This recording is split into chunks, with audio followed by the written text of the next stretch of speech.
Hare Krishna to all of you. आप सबको मेरा प्रणाम। बुक रीडिंग चैलेंज में आप सबका स्वागत है। हम जो बुक पढ़ रहे हैं उसका नाम है हरे कृष्णा चैलेंज, हरे कृष्णा चुनौती। इस पुस्तक के हम अब तक 18 चैप्टर पढ़ चुके हैं पिछले 5 दिन में। आज डे 6 में चैप्टर नंबर 19 ऑनवर्ड्स हम प्रयास करेंगे पढ़ने का। चलिए प्रारंभ करते हैं आज के सत्र को। तो आशा करता हूं आप सबको बुक क्लियरली विजिबल होगी और मेरी आवाज भी सही तरीके से सुनाई दे रही होगी। सो इफ यस प्लीज अपना जो है नाम मेंशन कमेंट सेक्शन में जरूर करिए, जिससे हम आप सबका अटेंडेंस प्रॉपर्ली लगा सकें। So give me a second. Hare Krishna. तो चैप्टर नंबर 19 इसका नाम है वैज्ञानिक प्रगति और वाकजल। इंग्लिश में कहे तो साइंटिफिक प्रोग्रेस। Bombastic words. वैसे प्रभुपाद के तो बॉम्बास्टिक वर्ड्स ही होते हैं। सो लेट्स सी आगे क्या क्या शिला प्रभुपाद हमें सिखाते हैं इस बुक के माध्यम से। So I am opening that in Hindi as well. मतलब मैं अपने लिए बुक के माध्यम से जो पढ़ने का प्रयास करता हूं। वैज्ञानिक प्रगति वाकजल। ये वार्तालाप मार्च 1975 में अटलांटा में शिला प्रभुपाद एवं अनेक उनके शिष्यजन भक्ति स्वरूप दामोदर स्वामी पीएचडी के मध्य हुआ। भक्ति स्वरूप दामोदर स्वामी ने जो है पीएचडी किया था और of course he was a very well known scientist that time. तो उनके साथ जो वार्तालाप हुआ है उनके बारे में ये कन्वर्सेशन है। भक्ति स्वरूप दामोदर स्वामी प्रश्न पूछ रहे हैं। आधुनिक विज्ञानी जन जीवन उत्पन्न करने के लिए प्रयोगशाला में कठिन परिश्रम कर रहे हैं। शिला प्रभुपाद यह समझने का प्रयास करो जिस तरह ईश्वर पहले से सर्वत्र विद्यमान है, उसी तरह सारे जीव भी ईश्वर के विभिन्नांश होने के कारण पहले से विद्यमान है, शाश्वत रूप से। इसलिए तुम्हें सृजन करने की आवश्यकता नहीं है। यह मूर्खता है, क्योंकि जीव शाश्वत है, उनका सृजन नहीं किया जाता। ये जीव भौतिक जगत में 4 भिन्न प्रकार से प्रकट हुए हैं। इनमें से कुछ बीजों के द्वारा, कुछ किपवन के द्वारा फर्मेंटेशन, कुछ अंडों से और कुछ भ्रूण से प्रकट हुए हैं। लेकिन सारे जीव पहले से विद्यमान है, अतः सृजन का प्रश्न ही नहीं उठता है। जीव का यही विज्ञान है। पहले से लाखों करोड़ों जीव हैं, फिर भी भौतिकतावादी विज्ञान जन इसके लिए बड़े बड़े सम्मेलन करते रहते हैं कि किस जीव चीज को कैसे उत्पन्न किया जाए। जरा इस बचकाने प्रस्ताव को तो देखो। वह समय का अपव्यय करते हैं, लोगों को दिग्भ्रमित बनाते हैं और हर व्यक्ति की गाढ़ी कमाई को विनष्ट करते हैं। इसलिए मैं उन्हें द्रुत कहता हूं, वह सृजन करने का प्रयास करें।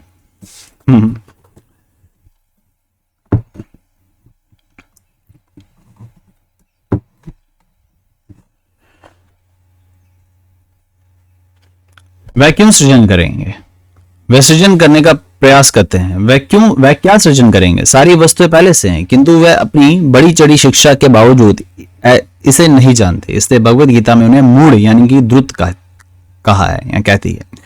अब इन मूढ़ों को बतला दो, भाइयों तुम सृजन नहीं कर सकते, ना ही कोई वस्तु सृजित की जा सकती है। जरा पता लगाओ कि जीव कहां से आ रहे हैं, उनका स्तोत्र क्या है, उनके सारी प्रकृति के पीछे कौन सा मस्तिष्क कार्य करता है, इसको ढूंढो। यह ही असली ज्ञान है। यदि तुम इस ज्ञान के लिए संघर्ष करो और हर वस्तु के आदि स्तोत्र को ढूंढने का प्रयास करो, तो किसी न किसी दिन तुम समझ सकोगे कि ईश्वर ही हर वस्तु का स्तोत्र है और तुम्हारा ज्ञान पूर्ण होगा।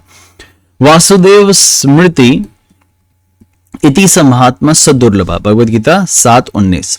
इस सुंदर फूल को देखो। क्या तुम सोचते हो कि यह किसी मस्तिष्क के निर्देशन के बिना सतत ही उत्पन्न हुआ है?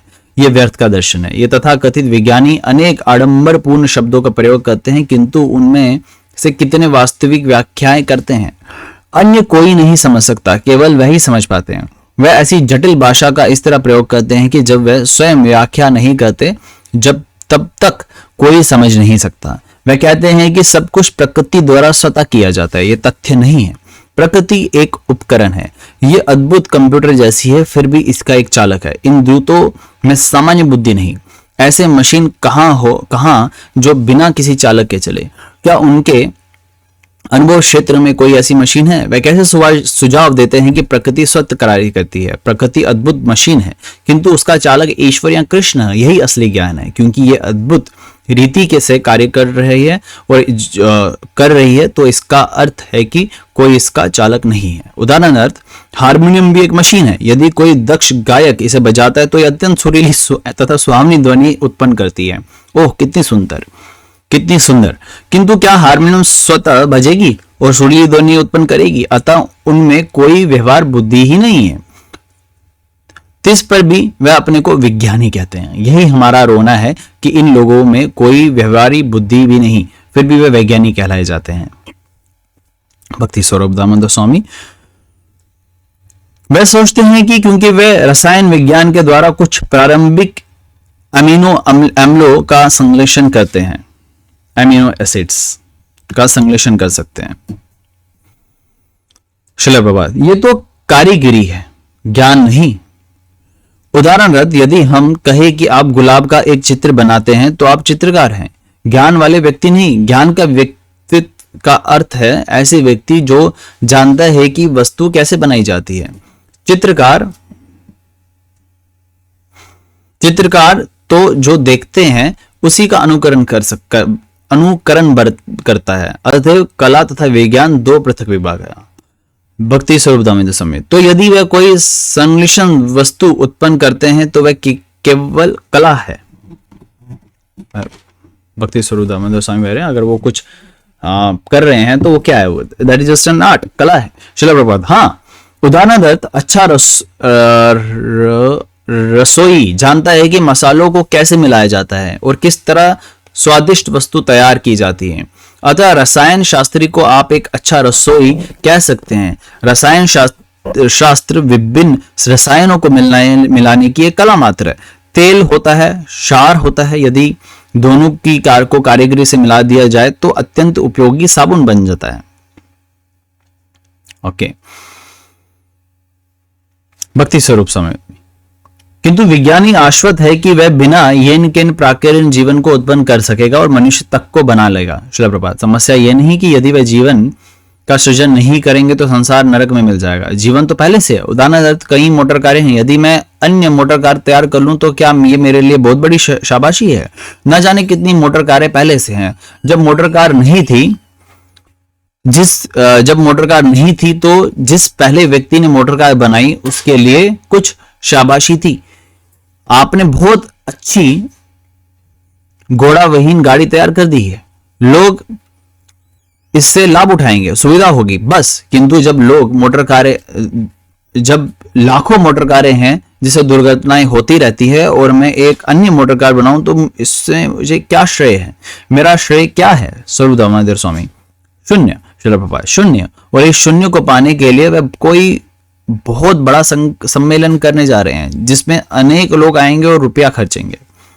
भक्ति स्वरूप स्वामी, वह श्रेष्ठ मानव बनाना चाहते हैं, वह जीवन को श्रेष्ठ बनाना चाहते हैं। श्रील प्रभात, हाँ, यही हमारा प्रस्ताव है। हम विज्ञानियों से कहते हैं आप लोग जीव बनाओ, जीव बनाने में समय बर्बाद ना करें, अपने जीवन को श्रेष्ठ बनाने का प्रयास करें, अपनी वास्तविक आध्यात्मिक पहचान को समझने का प्रयास करें, जिससे आप इसी जीवन में सुखी बन सके। इस शोध कार्य को करें। शोध कार्य को करें मतलब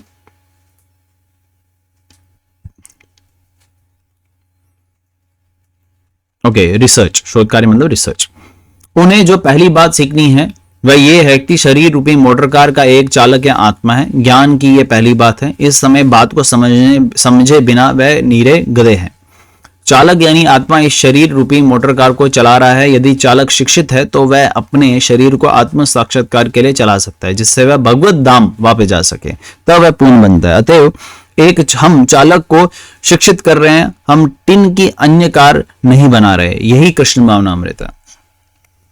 देखो श्रील प्रभुपाद यहाँ हम सबको जो समझा रहे हैं, साइंटिस्ट को जो बता रहे हैं कि हमारे जीवन का जो लक्ष्य होना चाहिए वो ये नहीं होना चाहिए कि व्यर्थ में हम वो चीज उत्पन्न करें जो पहले से उत्पन्न है। अभी कोई ऐसा खोज करने का प्रयास करे कि गुलाब का पुष्प कहां से आया, मैं भी बनाऊंगा, वो रिक्वायर्ड नहीं है। वहां बीज है, बीज अंकित करो, जल डालो, उसको सींचो और देखो गुलाब कुछ ही समय में खिल निकल आएगा। तो इसी प्रकार श्रील प्रभुपाद यहाँ समझा रहे हैं, आप एक और जीवन बनाने की आवश्यकता नहीं है जब पहले से सब कुछ है, और इतनी आबादी वैसे ही है जहां लोग बोल रहे हैं कि इतनी पॉपुलेशन है। हालांकि श्रील प्रभुपाद एक उस पर भी एक शास्त्रों का मत रख रहे हैं कि it's just a myth, population इतनी है, पॉपुलेशन तो अच्छी है लेकिन हमारे पास अनाज कम है क्योंकि हम भगवान को केंद्र में नहीं रख रहे। खैर वो दूसरा भी टॉपिक हो जाएगा। अभी जो श्रील प्रभुपाद बता रहे हैं कि साइंटिस्टों को व्यर्थ में पैसे नहीं खर्चने चाहिए और लोगों के पैसे व्यर्थ हैं, वो व्यर्थ में जा रहे हैं क्योंकि हम टैक्स पे कर रहे हैं, टैक्स के द्वारा वो लोग रिसर्च कर रहे हैं। अन्यथा अगर हमें सही उपयोग लाना है लक्ष्मी का, पैसे का, तो हमें कृष्ण को केंद्र में रख के उन लोगों तक वो लक्ष्मी पहुंचानी चाहिए जो कि जिनके पास कम है। अनाज प्रदान करना चाहिए उन लोगों के पास जिनके पास खाने को कुछ नहीं है, लेकिन रिसर्च करना उनको लग रहा है जरूरी है, नया जीवन प्रदान करना जरूरी है, इंस्टेड ऑफ कि वो उन लोगों को प्रसाद या खाना पहुंचाए जो भूखे मर रहे हैं। तो ऐसे ही ये चीज हमें समझनी है। कृष्ण बात देखो, आज उपलक्ष्य में, जो रिकॉर्डिंग तो बाद में प्ले होगा, आज एकादशी है, एक कई सारे भक्त, कई लाखों में करोड़ों में भक्त जो हैं आज एकादशी व्रत का पालन करेंगे और कितना अनाज अन्न जो है बच जाएगा। और इस अन्न जो ये बच रहा है कहीं ना कहीं पे उन लोगों तक पहुंच रहा है या पहुंचाया जा सकता है जो लोग अन्न के बिना मर रहे हैं। तो ये एक भक्तों की शक्ति दिखा सकते हैं। भक्ति में ही अगर कृष्ण को केंद्र में रखते हैं सब कुछ है। एक भक्त के माध्यम से हम कितना पैसा विश्व का, एक देश का बचा सकते हैं। एक भक्त अपनी नेसेसिटीज को कम करता है, व्यर्थ में पैसा नहीं खर्चता, शराब पे, मांस मच्छी पे, रेस्टोरेंट्स में इतना नहीं वो जो है पैसा फालतू का जिसको हम कहेंगे व्यर्थ खर्चता है, तो उससे भी पैसा बच रहा है। इकोनॉमी कहीं ना कहीं में स्ट्रांग हो जाएगी बाय गिविंग टू दोज जो भूखे मर रहे हैं। तो इस प्रकार से हमें बहुत चीजें समझनी है जो यहाँ पे बता रहे हैं ऐसे हमारे वैष्णव जन, विशेषकर श्रील प्रभुपाद जो हमें यहाँ समझा रहे हैं। तो और हमें ये बात समझनी है। तो नेक्स्ट टॉपिक पे आते हैं जिसका नाम है आध्यात्मिक प्रकाश में आध्यात्मिक प्रकाश में प्रौद्योगिकी को देखना, seeing technology in the spiritual light. चलिए प्रारंभ करते हैं। ये विचार विनिमय जुलाई 1975 में शिकागो में प्रातःकालीन भ्रमण के समय श्रील प्रभुपाद तथा उनके कतिपय छात्रों के बीच हुआ था। छात्र, इसके पूर्व आप कह रहे थे कि पाश्चात्य जगत आध्यात्मिक रूप से अंधा है और भारत प्रायोगिक दृष्टि में लंगड़ा है, किंतु यदि वह अपने संस्थानों को मिला ले तो भारत तथा पश्चिम दोनों ही लाभान्वित होंगे। नाइस। प्रभुपाद, हाँ, यदि पाश्चात्य जगत जो कि अंधे व्यक्ति के समान है भारत रूपी लंगड़े व्यक्ति को अपने कंधे पर चढ़ा ले तो लंगड़ा व्यक्ति आध्यात्मिक रूप से मार्ग बता सकता है और अंधा व्यक्ति भौतिक दृष्टि से, प्रायोगिक दृष्टि से उसका पालन कर सकता है। यदि अमेरिका तथा भारतीय अपने प्रायोगिक तथा आध्यात्मिक संस्थानों को संयुक्त कर ले तो यह संयोग सारे विश्व में पूर्ण शांति तथा संपन्नता ला देगा। ये अमेरिकी कितने अंधे हैं, इन्होंने मनुष्य जीवन पाया है, ऐसे बुद्धिमान जीवन, फिर भी ये इसका उपयोग झील में मोटर बोट पर चढ़ने के लिए करते हैं।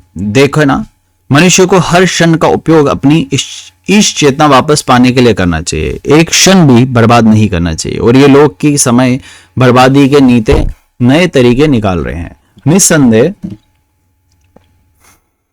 अमेरिकी लोग बहुत ही ढंग से इन बातों को बहुत ही प्रायोगिक उन्नति के साथ कर रहे हैं, किंतु वह जो कुछ कर रहे हैं वह अंधा काम है। आप कितने ही अच्छे चालक क्यों ना हो, किंतु यदि अंधे हैं तो आप कितनी अच्छी तरह मोटर चला सकते हैं, आप दुर्घटना कर बैठेंगे। अतः अमेरिकी लोग को चाहिए कि अपनी आंखों को आध्यात्मिक रूप से खोले जिससे उनकी अच्छी चालन क्षमता का सही उपयोग हो सके। अब वह सूक्ष्मदर्शियों के माध्यम से देखने का प्रयास कर रहे हैं, किंतु जब तक वह अपनी आध्यात्मिक पहचान के प्रति अंधे बने रहेंगे तब तक वह क्या देख सकेंगे, भले ही उनके पास सूक्ष्मदर्शी अथवा ये वह मशीन हो, किंतु वह है अंधे ही। ये बात नहीं जानते। शिष्य, मेरे विचार में अधिकांश अमेरिकी आत्मा साक्षात्कार की अपेक्षा परिवार पालन में अधिक रुचि लेते हैं। श्रील प्रभुपाद, पारिवारिक जन जीवन से कृष्ण भावनामृत किसी भी तरह अवरुद्ध नहीं होता। अह्युते की अपीरतः। कृष्ण भावनामृत किसी भी वस्तु से यदि आप निष्ठावान है बाधित नहीं हो सकता। आप कृष्ण भावनामृत को 4 प्रकार से संपन्न कर सकते हैं। प्रणेर अर्थे ध्येय वाच, अपने जीवन, अपने धन, अपनी बुद्धि तथा अपने शब्दों से। यदि आप गृहस्थ बनना चाहते हैं, यदि आप प्रतिदिन 24 घंटे लगे नहीं रह सकते तो धन गमाइए और इसका उपयोग कृष्ण भावनामृत का प्रचार करने में कीजिए। यदि आप धन नहीं कमा सकते तो बुद्धि का उपयोग कीजिए। बुद्धिमत्ता का कितना ही काम करने के लिए पड़ा है, प्रकाशन, शोध आदि। यदि आप ये नहीं कर सकते तो लोगों को कृष्ण के विषय में बतलाने के लिए अपने शब्दों का उपयोग कीजिए। आप चाहें जहां रहे किसी ना किसी को बतलाइए कि कृष्ण भगवान है, कृष्ण को सदा नमस्कार कीजिए, बस इतना ही। तो फिर अवसर का अभाव नहीं कहाँ है। आप कृष्ण की सेवा किसी भी रूप में कर सकते हैं, बशर्ते कि आप सेवा करना चाहे। किंतु यदि आप कृष्ण को अपनी सेवा में लगाना चाहते हैं तो ये बहुत बड़ी भूल है। लोग गिरजाघर जाते हैं और कहते हैं, हे कृष्ण हमारी सेवा कीजिए, हमें हमारी रोजी रोटी दीजिए। लोग स्वयं अपनी समस्या बनाते हैं, वस्तुतः समस्या है कि है ही नहीं। ईश भावना, just give me a second. ईश्वस्यम इदम सर्वम, ईश्वर ने हर वस्तु की व्यवस्था, just give me a second.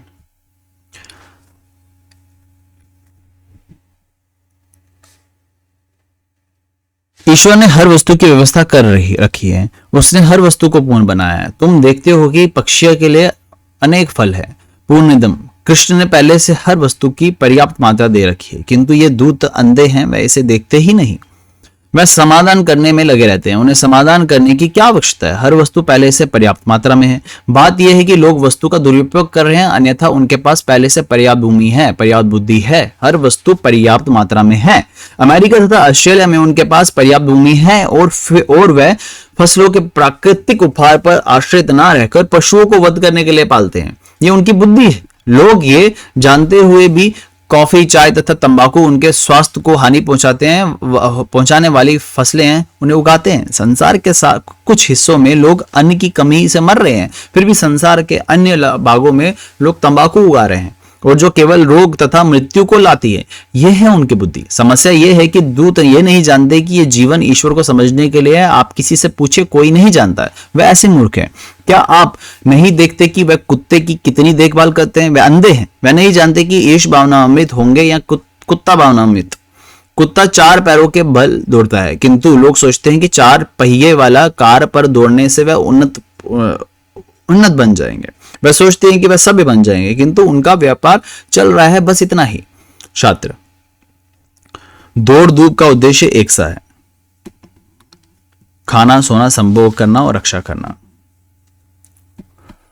शिला प्रभात, हाँ, यदि उद्देश्य कुत्ते का ही है तो कार के चलने से क्या लाभ? हाँ, आप कार का इस्तेमाल कृष्ण भावनामृत का संदेश लेकर लोगों तक पहुंचाने के लिए कर सकते हैं। आप हर वस्तु का उपयोग कृष्ण के लिए कर सकते हैं, यही हम शिक्षा देते हैं। यदि कोई सुंदर सी कार है तो उसकी भत्सना क्यों करूं? इसका उपयोग कृष्ण के लिए करें, यह सर्वथा सही है। हम ये नहीं कहते इसका परित्याग कर दो, नहीं। जब आपने किसी वस्तु को ईश्वर प्रदत्त बुद्धि से बनाया है तो यह सब ठीक है, बशर्ते कि आप इसका इस्तेमाल ईश्वर के लिए करें। किंतु जब आप इसका उपयोग कृष्ण के अलावा अन्य कार्यों के लिए करते हैं तो यह बकवास है। इस कार को ले लो जो अच्छे ढंग से सजाई गई है। यदि मैं कहूं ये बकवास है तो क्या ये बुद्धिमानी है? नहीं, आपने इस कार को जिस कार्य के लिए बनाया है वह बकवास है। अतः हम चाहते हैं कि लोग अपनी चेतना बदले। हम उनके द्वारा उन्नत की गई वस्तुओं की व्यवस्था नहीं करते। उदाहरण, चाकू से आप शाक तथा फल काट सकते हैं, किंतु यदि इसका इस्तेमाल आप अपना गला काटने के लिए करें तो ये बुरी बात है। अतः लोग प्रौद्योगिकी के चाकू का इस्तेमाल अब अपना ही गला काटने, आत्म साक्षात्कार यानी कि कृष्ण भावनामृत को बुलाने के लिए करते हैं। ये बुरा है। न देहम अद्यम सुलभम सुदुर्लभम पल्वम सुकुलम। हमारा जीवन, मानव शरीर एक सुंदर नाव के समान है। मानव अपनी मानवीय बुद्धि से हम अज्ञान के सागर को, इस जगत के बारंबार जन्म तथा मृत्यु के सागर को पार कर सकते हैं। तथा गुरु कदमहम मयन्मुकुलेम नाबश्वते तीरितम पुमम भवदम न तरत्स आत्मा।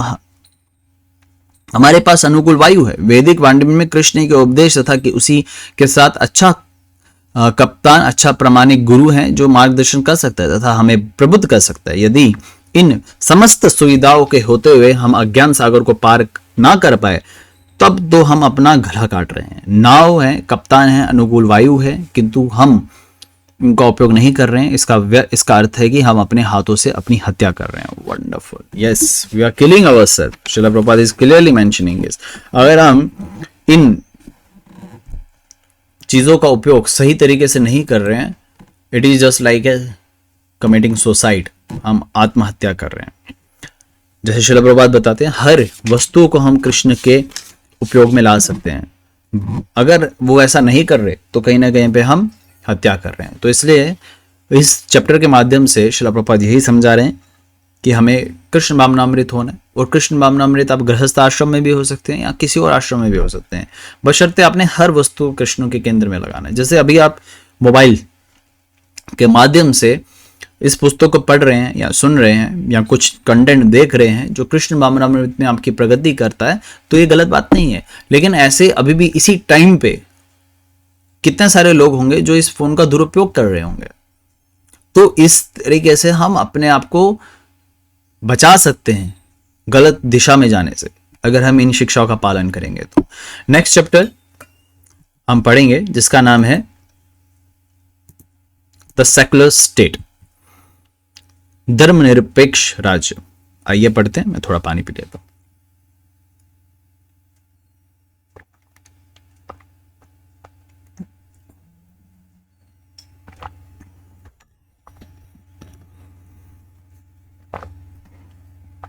ये वार्तालाप 1973 में स्टॉकहोम में श्रील प्रभुपाद एवं स्वीडन में भारत के राजदूत के मध्य हुआ। श्रील प्रभुपाद अमेरिका तथा भारतीय में और विश्व भर के अनेक देशों में धर्मनिरपेक्ष राज्य है। सरकारी नेता कहते हैं कि वे किसी धर्म विशेष का पक्ष नहीं लेना चाहते, किंतु वस्तुतः वे अधर्म का पक्ष लेते हैं। राजदूत एम्बेसडर, हाँ, हमारी एक समस्या है, हमारा समाज धर्मावलंबी है, इसलिए सरकार लोगों को सतर्क रहना पड़ता है। इसलिए सरकारी लोगों को सतर्क रहना पड़ता है। हम धर्म के विषय में अति कठोर रुख नहीं अपना सकते। श्रील प्रभुपाद, नहीं, सरकार को कड़ा रुख अपनाना चाहिए। निस्संदेह सरकार को सभी प्रकार के प्रामाणिक धर्मों के प्रति निरपेक्ष रहना चाहिए, लेकिन उसका यह भी कर्तव्य है कि वह देखे कि लोग वास्तव में धार्मिक बने। ऐसा नहीं कि सरकार धर्मनिरपेक्ष राज्य के नाम पर लोगों को नरक की ओर जाने दे। राजदूत, हाँ, ये सच है श्रील प्रभुपाद। हाँ, यदि आप मुसलमान हैं तो सरकार का कर्तव्य है कि वह देखे कि आप सचमुच मुसलमान की तरह व्यवहार करते हैं। यदि आप हिंदू हैं तो सरकार का कर्तव्य है कि आपको हिंदू की तरह व्यवहार करते देखे। यदि आप ईसाई हैं तो सरकार का कर्तव्य है कि वह देखे कि आप ईसाई की तरह कार्य कर रहे हैं। सरकार धर्म को त्याग नहीं सकते। धर्ममेन हीन पशु भी समान। यदि लोग अधार्मिक हो जाते हैं तो वह पशु तुल्य है। इसलिए सरकार का कर्तव्य यह देखना है कि नागरिक पशु ना बन जाएं। लोग भिन्न प्रकार के धर्मों के अनुयायी हो सकते हैं, इससे कोई अंतर नहीं पड़ता, किंतु उन्हें धार्मिक होना चाहिए। धर्मनिरपेक्ष राज्य का अर्थ यही नहीं कि सरकार लापरवाह रहे, लोग कुत्ते बिल्लियां बन जाए कि बिना धर्म के रहे। यदि सरकार परवाह नहीं करती तो वह उत्तम सरकार नहीं है। राजदूत, मेरे विचार से आप जो कह रहे हैं उसमें बहुत सार है, किंतु आप जानते हैं कि राजनीति तो संभवत की कला है। But you know politics is the art of the possible. संभव मतलब क्या सिचुएशन पर निर्भर करता है। श्रील प्रभुपाद, नहीं, राजनीति का अर्थ यह देखना है कि लोग आगे बढ़े, नागरिक आध्यात्मिक दृष्टि से बढ़े, ऐसा नहीं कि वह विपरीत हो जाए। राजदूत, हाँ, मैं सहमत हूं, लेकिन मेरे विचार से सरकार का पहला कर्तव्य है ऐसी सुविधाएं प्रदान करे जिससे प्रतिभावान व्यक्ति आप जैसे आध्यात्मिक नेता कार्य कर सके। यदि सरकार इससे कुछ अधिक करती है तो विभिन्न धार्मिक समुदायों को भ्रष्ट भी कर सकती है। मेरे विचार से सरकार को खेल के निर्णायक अंपायर की तरह होना चाहिए। उसे स्वच्छंद विचार प्रकट करने के लिए परिस्थितियां प्रदान करनी चाहिए। श्रील प्रभुपाद, नहीं, सरकार इससे भी ज्यादा कर सकती है। उदाहरणार्थ आप वाणिज्य विभाग है, कॉमर्स डिपार्टमेंट है। सरकार देखती है कि व्यापार तथा उद्योग के संस्थान अच्छी तरह चल रहे हैं, सरकार लाइसेंस देती है, उनके पास निरीक्षक तथा पर्यवेक्षक होते हैं। ये मान लीजिए आपका शिक्षक विभाग है, उसमें शिक्षा के निरीक्षक होते हैं जो ये देखते हैं कि छात्रों को ठीक से शिक्षा मिल रही है। इसी तरह सरकार ऐसे दक्ष व्यक्तियों को नियुक्त कर सकती है जो ये देखे कि देखा करे कि हिंदू सच में हिंदू की तरह कार्य कर रहे हैं, मुसलमान मुसलमानों की तरह या ईसाई ईसाइयों की तरह कार्य कर रहे हैं। सरकार को धर्म के प्रति लापरवाह नहीं होना चाहिए, वह निरपेक्ष भले ही रहे, चाहे आप जिस धर्म को अपनाएं उससे हमें कुछ नहीं लेना देना, लेकिन ये देखना सरकार का कर्तव्य आप ठीक से रह रहे हैं या आप धोखा तो नहीं दे रहे। राजदूत अवश्य, जहां तक नीति विपक्ष के आचरण की बात है, लेकिन इससे अधिक किस तरह संभव है। श्रील प्रभुपाद, बात यह है कि जब आप धार्मिक सिद्धांतों का पालन नहीं करते तब तक संभवत आप नैतिक आचरण उत्तम नहीं हो सकते। यश्यति भक्ति भगति अकिंचन सर्वे गुणस्तत्र समसते सुरा हरे अव्यक्तस्य कुतो महद्गुणा मनोर्थेन शक्ति दावतो बहि। जिसमें ईश्वर के प्रति अविचल भक्ति होती है वह निरंतर समस्त देवी गुण प्रकट करता है, किंतु जिसमें ऐसी भक्ति नहीं होती भगवान के भौतिक बहिरंग शक्ति का दुरुपयोग करने के लिए सदैव योजनाएं बनाता है, जिससे उसमें कोई उत्तम नैतिक गुण नहीं आ पाते। श्रीमद् भागवतम 5:18 और 12। जब तक आप ईश्वर में श्रद्धा, ईश्वर में भक्ति है, जब तक आपकी ईश्वर में श्रद्धा तथा भक्ति है तब तक सब कुछ ठीक है। आखिर ईश्वर एक है। ईश्वर वह ना हिंदू है, ना ईसाई है, ना मुस्लिम। ईश्वर एक है। इसलिए वैदिक ग्रंथ हमें बताते हैं सवयं पुंसो परो धर्मो यक्तो भक्ति अदोक्षजे अह्युतैक्य अपरिथया यह आत्मा सुपदश्य थी। समस्त मानवता का परम कर्तव्य भगवान की प्रेमा भक्ति प्राप्त करना है। एकमात्र ऐसी अह्युति तथा अनवरुद्ध भक्ति आत्मा को पूरी तरह तुष्ट कर सकती है। भागवतम 1:2-6। अतः मनुष्य को धार्मिक होना चाहिए, धार्मिक भी हुए बिना तुष्ट नहीं हुआ जा सकता। आखिर विश्व भर में इतना अधिक असंतोष तथा इतनी अधिक अव्यवस्था क्यों है? क्योंकि लोग अधार्मिक बन गए हैं।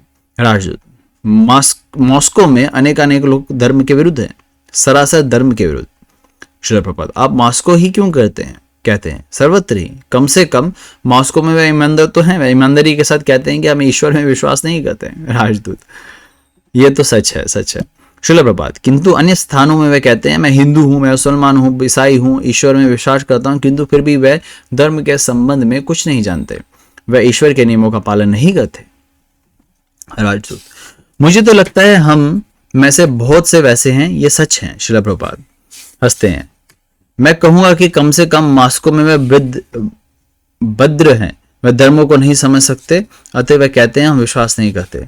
किंतु ये अन्य दूत तो कहते हैं कि हम धार्मिक है, हमें ईश्वर में विश्वास है, फिर भी वह सर्वदैविक अधार्मिक कृत्य करते हैं।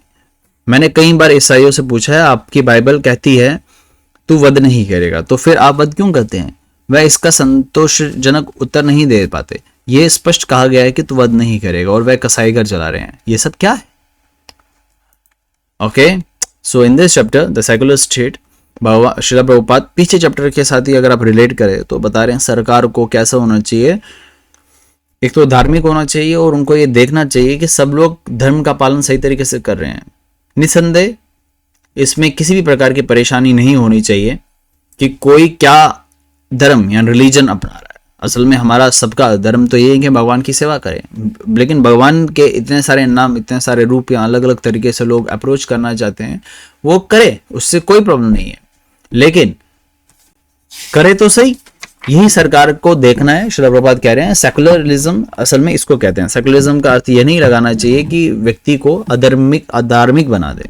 असल में धर्म बनाना ही हमारे जीवन का कर्तव्य होना चाहिए। सरकार का भी यही कर्तव्य होना चाहिए कि दूसरे को धार्मिक बना सके। तो चैप्टर नंबर 21 भी हमने पढ़ लिया। अभी हम चैप्टर नंबर 22 पढ़ेंगे, जिसका नाम है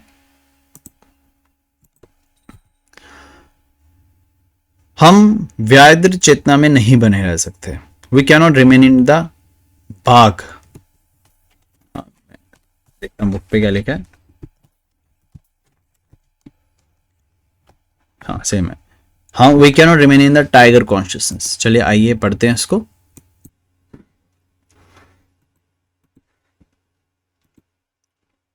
we cannot remain in tiger consciousness. ये विचार विनिमय लॉस एंजल्स कृष्ण केंद्र में दिसंबर 1968 में श्रील प्रभुपाद तथा कुछ अतिथियों के बीच हुआ था। अतिथि: यदि मनुष्य पशुओं का मांस ना खाए तो संवत वे भूखे ही मर जाएंगे।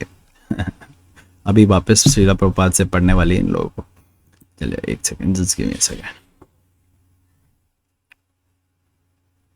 ओके, श्रील प्रभुपाद: आप पशुओं के भूखे मरने से इतने चिंतित क्यों हैं? पशुओं, just let me read that. यदि मनुष्य पशुओं का मांस ना खाए तो संवत वे भूखे मर जाएंगे। लोग: आप पशुओं के भूखे मरने से इतने चिंतित क्यों हैं? आप परोपकारी मत बनिए। ओह, वे भूखे मरेंगे अतः मैं उन्हें खा लूं। ये कैसा परोपकार है? भोजन तो कृष्ण प्रदान कर रहे हैं। यदि कोई पशु भूख से मरता है तो ये कृष्ण की जिम्मेदारी है। ओके, देखो यहाँ पे अतिथि उल्टा प्रश्न पूछ रहे हैं कि पशुओं को हम ना खाए तो पशु तो भूखे मर जाएंगे, मतलब उनको मरना ही है तो इसलिए मैं ही खा लूं। तो ऐसा प्रश्न नहीं पूछा है कि अगर मैं पशुओं को नहीं खाऊं तो मैं मर जाऊंगा, ऐसा अभी तक ऐसे प्रश्न है। तो यहाँ थोड़ा सा क्वेश्चन ही जो है उल्टा तरीके से पूछा है प्रश्न, लेकिन प्रभुपाद उत्तर जो है सही तरीके से दे रहे हैं। तो ये कैसा परोपकार है? भोजन तो कृष्ण प्रदान कर रहे हैं। यदि कोई पशु भूख से मरता है तो ये कृष्ण की जिम्मेदारी है। कोई भूखे नहीं मरता है, ये मिथ्य सिद्धांत है। क्या आपने किसी पशु को भूखे मरते देखा है? ईश्वर के राज्य में किसी के भूखे मरने का प्रश्न ही नहीं है। हम अपने ही इंद्र तुष्टि के लिए इन सिद्धांतों को बना रहे हैं। अफ्रीका तथा भारत के जंगलों में लाखों हाथी है, उन्हें एक बार में खाने के लिए 100 पाउंड भोजन चाहिए। ये भोजन कौन दे रहा है? ईश्वर के राज्य में भूखे मरने का प्रश्न ही नहीं उठता। भुखमारी तो तथा कथित सभ्य मनुष्य के लिए ही है। अतिथि: यदि मनुष्य मांस खाने के लिए नहीं होता तो प्रकृति में अन्य पशु को क्यों वध करते? श्रील प्रभुपाद: क्या आप अन्य पशु हैं? अतिथि: हाँ, हम सभी पशु हैं। श्रील प्रभुपाद: क्या आप अपनी गणना पशुओं में करते हैं? क्या आप अपने को पशुओं के साथ विकृत करते हैं? अतिथि: हाँ, हम सभी पशु हैं। श्रील प्रभुपाद: नहीं, बिल्कुल नहीं, आप भले ही हो, हम तो नहीं है। क्या आप अपना वर्गीकरण पशुओं में करना चाहेंगे? अतिथि: मुझे लगता है कि मैं पशुओं से बेहतर नहीं हूं, मैं ईश्वर से के सभी प्राणियों का आदर करता हूं। श्रील प्रभुपाद: आप सबों का आदर करते हैं और पशुओं का वध करते हैं। अतिथि: यदि मनुष्य मांस खाने के लिए नहीं है तो फिर प्रकृति में पशु तथा एक दूसरे को क्यों खाते? श्रील प्रभुपाद: जब पशु एक दूसरे को खाते हैं प्रकृति के नियमों का पालन करते हैं। जब आप मांस खाते हैं तो आप प्रकृति के नियमों को तोड़ते हैं। अतिथि: क्या? श्रील प्रभुपाद: उदाहरणतः व्याध कभी अनाज, व्याध मतलब बाघ, टाइगर, जो भी आप कहना चाहते हो, टाइगर कभी अनाज के लिए दावा नहीं करेगा। ओह, आपके पास इतना अन्न है, मुझे थोड़ा सा अन्न दे दीजिए। यदि आपके पास सैकड़ों बोरे अन्न हो तो भी वह इसकी तनिक भी परवाह नहीं करता, किंतु वह पशु पर झपटा मारेगा। ये उसका स्वभाव है। किंतु आप अन्न, फल, दूध, मांस तथा जो भी उपलब्ध हो उसे ग्रहण करते हैं। क्यों ग्रहण करते हैं? ये क्या है? आप ना तो पशु है ना मनुष्य। आप अपनी मानवता का दुरुपयोग कर रहे हैं। आपको सोचना चाहिए मेरे लिए खाने योग्य क्या है। बाघ का मांस टाइगर मांस खा जा सकता है, वह आखिर टाइगर है, किंतु मैं टाइगर नहीं, मैं तो मनुष्य हूं। यदि मेरे पास ईश्वर प्रदत्त प्रचुर अन्न, फल, शाक तथा अन्य वस्तु हैं तो मैं बेचारे पशुओं का वध क्यों करूं? ये मानवता है, ये मानवता है। आप तो पशु के साथ मानव है। यदि आप अपनी मानवता बुलाते हैं तो आप पशु हैं। अतः हम केवल पशु नहीं हैं, हम पशु के साथ मानव है। यदि हम मानवता के गुण को बढ़ाते हैं तो हमारा जीवन पूर्ण है, किंतु यदि हम पशुता में रहते हैं तो हमारा जीवन अपूर्ण है। अतः हमें अपनी मानव चेतना कृष्ण भावनामृत को बढ़ाना है। यदि आप कृष्ण द्वारा प्रदत्त अनेक प्रकार की खाद्य वस्तुएं खाकर शांतिपूर्वक अच्छे ढंग से रहते हैं तो आप किसी पशु का वध क्यों करें? इसके अलावा वह भी वैज्ञानिक दृष्टि से आपके दांत शाक खाने के लिए नहीं बने।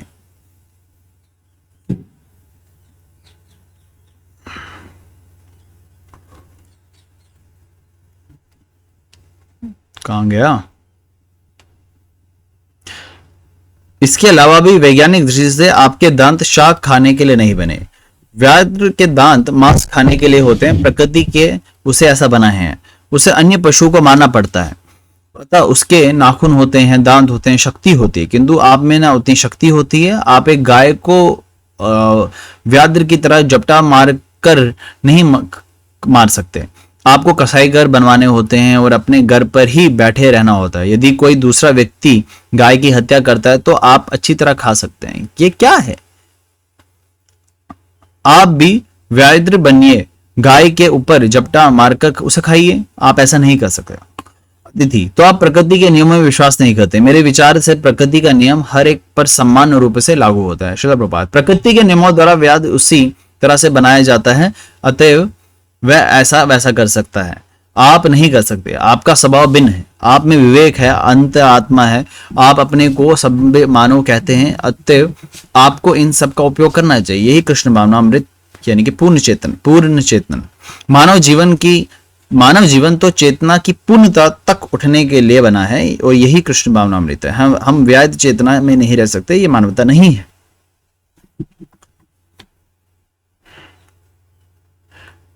दूसरा अतिथि, क्या हम ऊपर से नीचे गिरे हैं या हम पौधों तथा पशुओं से ऊपर आए हैं?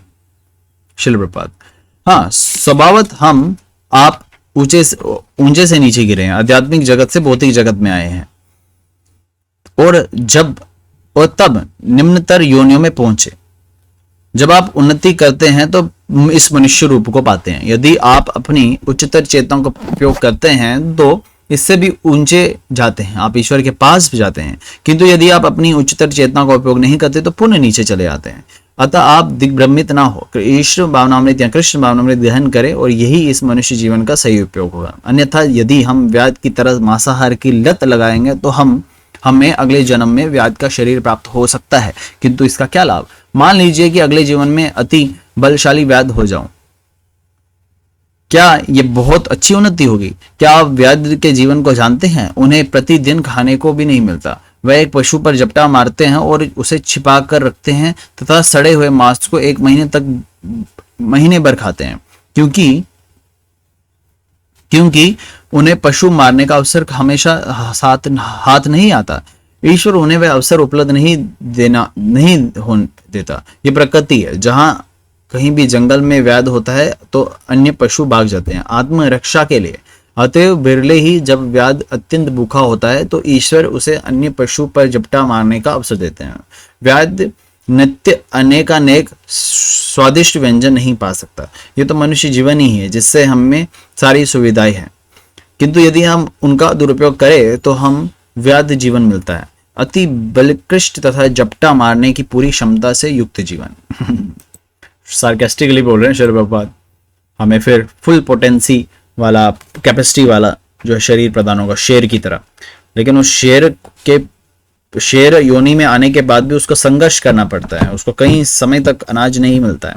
अनाज मतलब जानवर नहीं मिलता है। अनाज तो वैसे भी नहीं खाएगा वो तो हम ही हैं जो अनाज के साथ साथ पशुओं की भी हत्या करते हैं। खैर मैं तो नहीं करता, आप सब भी नहीं करते होंगे, लेकिन जो लोग कर रहे हैं उन लोगों को भी समझाना है हमें। हम सबका कर्तव्य बनता है। अगर हमें यह फिलॉसफी श्रील प्रभुपाद की कृपा से, वैष्णवाचार्य की कृपा से पता चल रहा है तो it is our prime responsibility to let others know about it. तो ये चैप्टर में हम बहुत कुछ सीखे हैं। इन 4 चैप्टर्स में अभी 4 चैप्टर सिर्फ शेष हैं। So you are about to finish this book, the Hare Krishna challenge. Prabhupada की कृपा से बहुत ही जल्दी ये जो है सफर पूरा हुआ।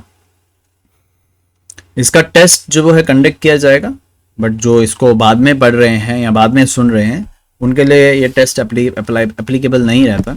तो अभी के लिए हम इतना रखते हैं। अगले सेशन में आने वाले शेष टॉपिक को कवर करने का प्रयास करेंगे डे 7 में। तो प्रयास यही रहेगा कि 7 दिन में इसको पूरा कवर कर दे। सिर्फ 4 टॉपिक्स पेंडिंग है, तो लेट्स सी प्रभुपाद की क्या कृपा रहेगी। Hare Krishna, thank you so much. अपना अटेंडेंस प्लीज यूट्यूब से के इस यूट्यूब लिंक के माध्यम से कमेंट सेशन में जरूर दे दीजिएगा। आपकी अटेंडेंस वहीं से मार्क की जाएगी। Thank you so much. Hare Krishna. Jagat Guru Shri Prabhupada की जय।